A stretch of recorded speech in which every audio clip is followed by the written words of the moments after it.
This time of year is really something. Frost is painting the window panes, the snowflakes look like tiny stars falling from the sky, and I found a corpse on my property today.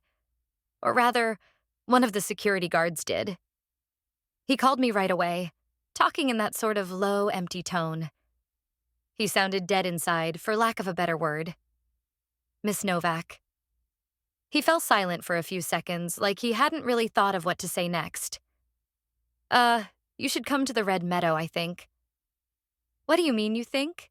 I asked, a little annoyed seeing as I'd been busy with some computer work at that moment. I instantly regretted my brusque tone. There's a body. I nearly dropped my cell phone. Suddenly feeling weirdly disconnected from myself, I staggered to my feet and began fumbling for my keys.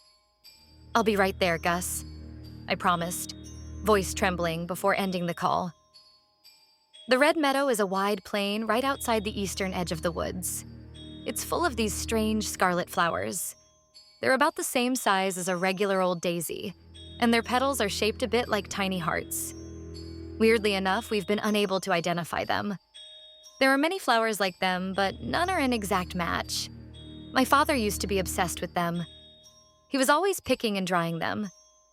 He never found out more about them either, though. Today, a blanket of snow covered the meadow, yet the intense red of the flowers still managed to shine through in some places. I could see Fergus standing near the tree line, stiffly waving to me. His shallow, labored breaths rose from his lips in tiny plumes of vapor as he jogged to meet me halfway. I didn't see it happen, he said dryly. I heard screams. I followed them. And there he was. Whatever did it was already gone by the time I got there. He led me over to the body, a man in his 30s, dressed in much the same functional clothes as the first cryptid hunter who'd found his way onto my property not too long ago. My head was reeling. How did these guys keep getting in? I think he died of fright, Gus remarked. When I found him, he was lying on his stomach with one of his arms underneath him. Why'd you roll him over? Checking for injuries. Found nothing, not even a trace of blood. Look at his face, though. I sighed. I'd admittedly avoided doing so up to that point. I knelt down next to the dead man, gathering my large, far too voluminous skirt at my sides. I raised my eyes to meet the corpse's empty gaze. Shaking my head, I tried to chase the flashing memories of my little brother's severed head from my mind. All those who die in fear seem to share this same look. Their horror remains imprinted on their contorted grimace, preserved for those unfortunate enough to happen upon their bodies.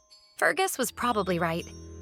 The way he'd found this man suggested he'd been on his way out of the woods, presumably running from something. Another thrill-seeker who'd had too much of a good thing. It was even sadder to see him here, beyond the tree line. He'd nearly made it out alive. Then the adrenaline must have overtaxed his heart, and he'd fallen over, clutching his chest. I wondered if he'd realized what was happening. Maybe not. Maybe he'd been so terrified by whatever was chasing him that he hadn't even seen it coming. Either way, in his last moments, there had only been him, this fearsome unknown entity and his exerted, failing body. What a shitty way to go. Are you okay, Gus? Do you want to go home? You need me here, don't you? I do, but I don't want you to go around like nothing happened when you've just found a body, I argued. I'll be okay. It's not the first time we've had a death here. I gave him a concerned frown. He didn't sound all that convincing. He obviously didn't want me to fuss, so I didn't, but it felt crappy leaving him on that note. I told him to follow his normal route, hoping the rest of the day would go smoothly for him. To me, however, this corpse meant a lot more work. First off, I would have to dispose of him. It's not like we go entirely unnoticed out here. We could get a visit from the police in due time. Now, my family has maybe 2 or 3 friends among the local authorities who know what's really going on in these woods. They're likely to see to it that if someone goes missing on our property, no further inquiries are made. Imagine a search being launched in my forest. It'd be a bloodbath. Even so, best not to risk anything. The corpse still needed to disappear. The easiest way to do that was to dump it in the lake. In case I haven't mentioned it before, the lake is located about a 20-minute walk from the Red Meadow in a lighter, less densely wooded area. It's Twin Lakes, actually, connected by a fierce old stream. I had the bigger one in mind, though. Drop something in there and it'll be gone in a flash. Fall in yourself and... oh well.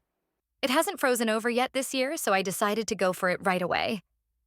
I don't have a vehicle fit to transport a corpse through the woods, but I do have Jeanette. Jeanette is a mule. I got one of my workers who is hanging out at my family's house at the moment to bring her right over. We loaded her up and I got on my way. The woods were quiet, as per usual. Walking alone normally agrees with me, but hauling a corpse and a stubborn mule really put a damper on the mood. I tried to focus on the glittering snow beneath my boots and the many shiny icicles that made the forest resemble a stalactite cave. Anything but the dead body bobbing up and down on the back of the animal beside me. We were getting on slower than I'd hoped. The wintry air was beginning to sting my bare shoulders. Seeing as I normally didn't mind it at all, that was saying something. Jeanette was being a drama queen. She always knows when I really need her help, and it's then that she's the most uncooperative. With the sun going down in the afternoon this time of year, darkness was already beginning to settle over the treetops. The water surface was still and undisturbed, covered partially by thin plates of ice. I surveyed the lake with bated breath. As peaceful as it looked, I knew how volatile a state this tranquility posed come nightfall. "Grandfather!" I called out into the darkness, trying to keep my voice down. Now, the creature I was hoping to rouse obviously isn't my actual grandfather.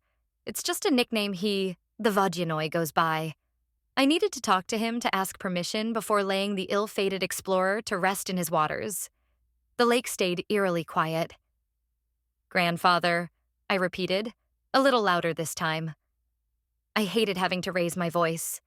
The woods prefer silence. To my frustration, I received no response. The water remained an unblinking black mirror without so much as a single bubble rising to the surface. It didn't look as though Grandfather Vodyanoi was going to show up, which meant that I was being faced with a difficult decision. I really didn't want to stick around for anything that might have overheard me shouting to drop in. I would have to dump the cadaver without consulting the big boss. Against my better judgment, I dragged the body off my mule and rolled it towards the edge of the lake.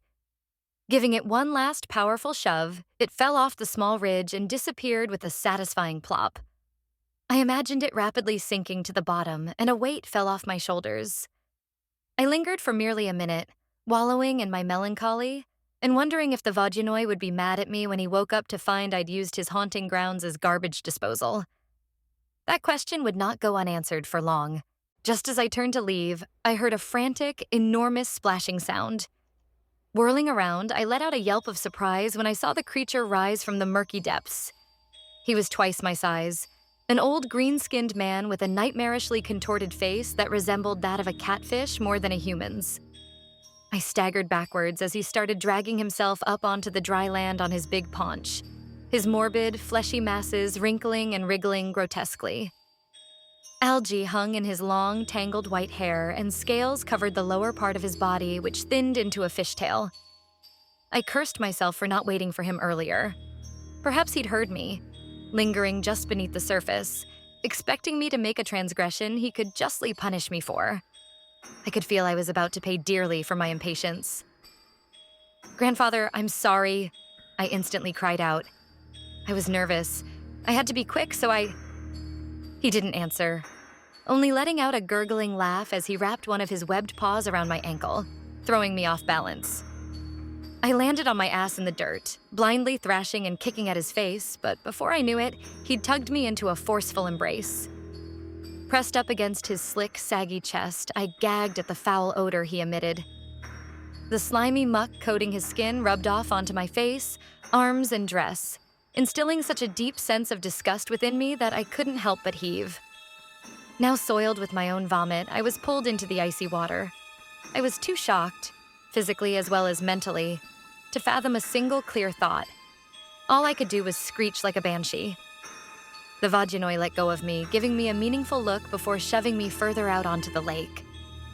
My dress bore me up, and I was sent gliding through the water.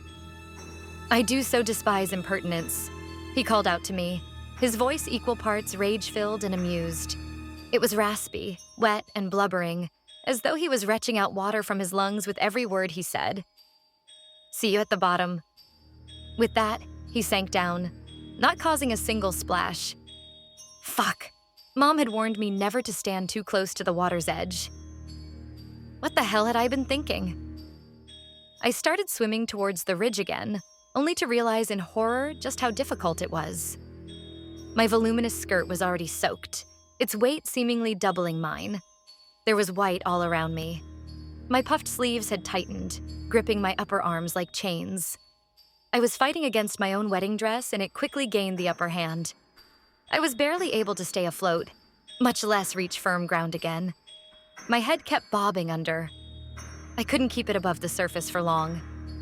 Gasping for air, my rapid movements brought me closer and closer to exhaustion. Just as I was sinking down once more, I caught a glimpse of a menacingly tall silhouette looming over the lakeside. "Quick, take my hand if you want to live." The Leshy's voice cut through the water. I could hear it clearly even when submerged. Summoning my last bit of strength, I flung myself out of the water and reached for the monstrous, log-like arm he extended to me across the surface. It was long enough for me to climb it like an entire tree, but I was still too heavy. The dress dragged me under. I couldn't pull myself up. Sputtering and gasping for air, I dug my fingers into the Leshy's bark skin. "Shed your gown," the wood demon commanded, urgency swinging along in his tone. "Wench, it'll drown you."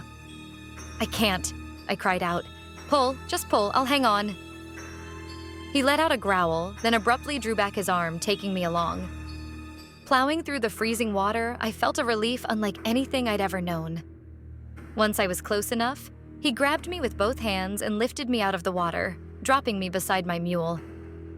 Jeanette had been standing beneath one of the old lakeside trees, resting up and not really minding my near-death experience. Coughing up dirty cold water, I huffed and panted, trying to catch my breath while furiously rubbing my own upper arms to try and regain some semblance of feeling in my frozen skin. I didn't see the Leshy change form, being more occupied with myself at that moment. But when I looked up again, I found the bearded man with the cudgel standing over me. "Why didn't you get out of your dress?" he asked testily. "I couldn't. It's hell to get into in the first place. You really think I can just pull down a zipper and it comes off?" He looked almost annoyed. It was odd seeing him display such a human emotion. He caught himself, though, straightening up and clearing his throat. "I hope you're aware you just caused me some trouble, potentially. The Vodyanoi is the lord of this lake. He's unlikely to appreciate my intrusion." "What are you getting at?" He didn't respond right away. Instead, he gave me a long look, appraising me. "I'll tell you what, heiress. I'll see you home safely so that you don't freeze to death. Or get taken advantage of. All alone out here as you are. I will have saved you, and you are going to repay me." The air felt even colder all of a sudden. I yearned for a dry, warm blanket to wrap around my shoulders, but my garments were drenched and more likely to freeze me into a statue. As much as it pained me to admit it, I needed his help. Dearly. "I'll pay you back accordingly," I promised, pressing the words out between chattering teeth. "But I'd be willing to bet you already have something in mind." "Right," he said. "Of course I do, and you will follow." I sighed. "Yes, sir, I will."